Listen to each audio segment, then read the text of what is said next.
Google ने एक project launch किया है जिसका नाम है सन कैचर। अभी सन कैचर प्रोजेक्ट क्या है और अगर ऐसा हुआ तो पूरे वर्ल्ड में क्या चेंजेस आ सकते हैं, इसके चैलेंजेस क्या हो जाते हैं, हर एक एक्सपेक्ट पर बात करेंगे। इस कर रही है तो दो सबसे बड़ी चुनौतियां और दो सबसे बड़े इंजन आपको देखने को मिलेंगे। नमस्कार, एक बार फिर से मैं आप सभी के सामने उपस्थित हूँ बेहद महत्वपूर्ण टॉपिक के साथ। और आज हम बात करने वाले हैं किसके बारे में? तो भाई बात करने वाले हैं गूगल के बारे में, क्योंकि गूगल ने एक प्रोजेक्ट लॉन्च किया है जिसका नाम है सन कैचर। अभी सन कैचर प्रोजेक्ट क्या है? तो देखो, ये अपना जो डेटा सेंटर है ना वो अंतरिक्ष में बनाना चाहते हैं। आप सभी जानते हो कि डेटा सेंटर के लिए जगह भी सीमित है हमारे पास, और डेटा सेंटर को ठंडा रखने के लिए हमें क्या चाहिए होता है? वाटर भी चाहिए होता है, और डेटा सेंटर चलाने के लिए हमें ऊर्जा भी चाहिए होती है। तो ऊर्जा तो हमारे पास कम ही है और उसकी खपत बहुत ज्यादा है पूरे विश्व में। तो इसीलिए ये चाहते हैं कि हम अंतरिक्ष में डेटा सेंटर स्टैब्लिश करें और 24/7 उसको क्या मिलती रहेगी? वहां से ऊर्जा मिलती रहेगी और 10 गुना ज्यादा स्पीड से वो काम भी करेंगे और डेटा ट्रांसफर करेंगे। तो चलिए इसी के बारे में डिटेल में जान लेते हैं कि इनका ये प्रोजेक्ट क्या हो जाता है और अगर ऐसा हुआ तो पूरे वर्ल्ड में क्या चेंजेस आ सकते हैं, इसके चैलेंजेस क्या हो जाते हैं, हर एक एक्सपेक्ट पर बात करेंगे। मेरा नाम है प्राची मिश्रा और आप सभी का बहुत बहुत स्वागत है एकाग्र में। दुनिया जब आर्टिफिशियल इंटेलिजेंस के युग में प्रवेश कर रही है तो दो सबसे बड़ी चुनौतियां और दो सबसे बड़े इंजन आपको देखने को मिलेंगे, विच इज डेटा एंड ऊर्जा। ठीक है, इसी संदर्भ में गूगल ने अपना एक क्रांतिकारी पहल शुरू किया है और इसका नाम क्या दिया इन्होंने? प्रोजेक्ट सन कैचर।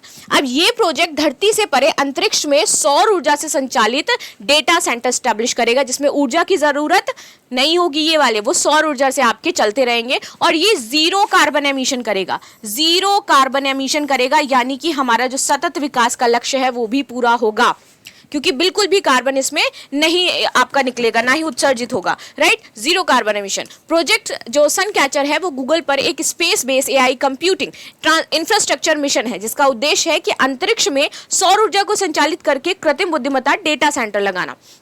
गूगल का यह सेंटर लो अर्थ ऑर्बिटर में छोटे उपग्रहों के समूह में बनाएगा, जिसमें कि आपके टेंसोर प्रोसेसिंग यूनिट जो TPUS है वो लगाए जाएंगे। ये उपग्रह सूरज की रोशनी से संचालित होंगे और ऑप्टिकल लिंक से आपस में जुड़े होंगे, जो कि तेजी से एक दूसरे में डेटा ट्रांसफर करते रहेंगे और कई गुना बेहतर तरीके से वो वहां पर काम कर सकते हैं। अगर धरती के बजाय अंतरिक्ष में बात करें तो ज्यादा अच्छे से काम करेंगे।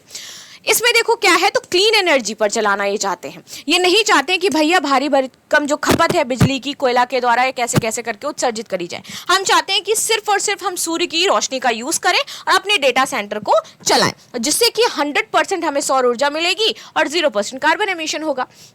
प्रोजेक्ट का उद्देश्य है कि सतत और असीम ऊर्जा का स्रोत।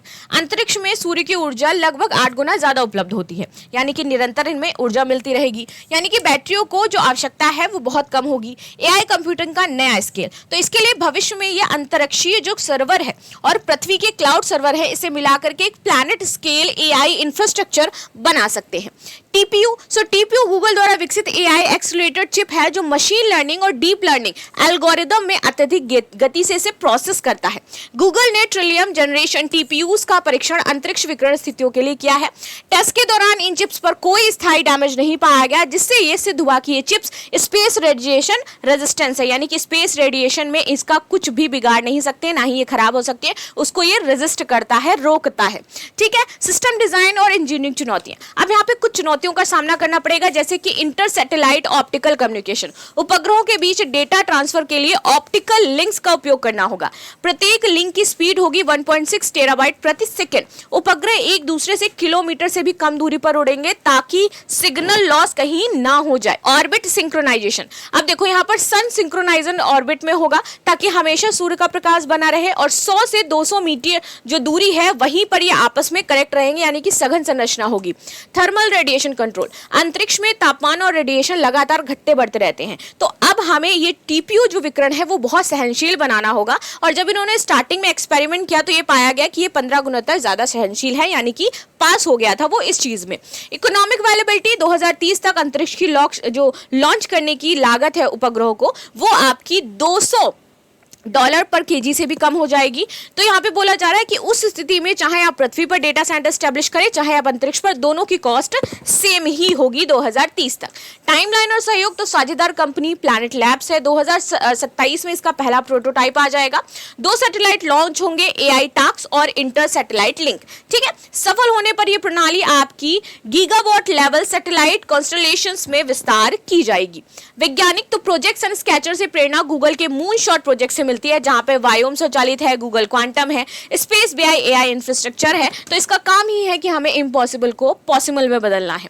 शून्य कार्बन एमिशन होगा, नेट जीरो एमिशन, ऊर्जा संकट का समाधान हो पाएगा और एआई की सार्वभौमिक पहुंच यहां पर सुरक्षित हो जाएगी। भविष्य की चुनौतियां तो अंतरिक्ष में हीट मैनेजमेंट, डेटा का पृथक सुरक्षित ट्रांसमिशन, उपग्रहों की मरम्मत या प्रतिस्थापन और स्पेस डेब्रिस, इसका खतरा सिर्फ देखने को मिल सकता है, लेकिन फर्दर इसके लिए भी यहां पर कुछ बेहतर तरीके गूगल अपनाएगा।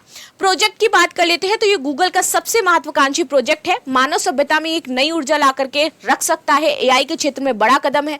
अगले स्तर की कल्पना है, अगर ये सक्सेसफुल होता है तो ये कहा जा रहा है कि 21वीं सदी का सबसे क्रांतिकारी ये चीज होगी जो हुई होगी आपकी 21वीं सदी में। लास्ट में क्वेश्चन है, प्रोजेक्ट सनस्कैचर किस कंपनी द्वारा शुरू किया गया? माइक्रोसॉफ्ट, गूगल, अमेजॉन या फिर स्पेसएक्स? ये आपको कमेंट बॉक्स में आंसर देना है। मिलते हैं नेक्स्ट क्लास में, तब तक के लिए धन्यवाद। लाइक शेयर सब्सक्राइब करना बिल्कुल भी ना भूले and thank you so much.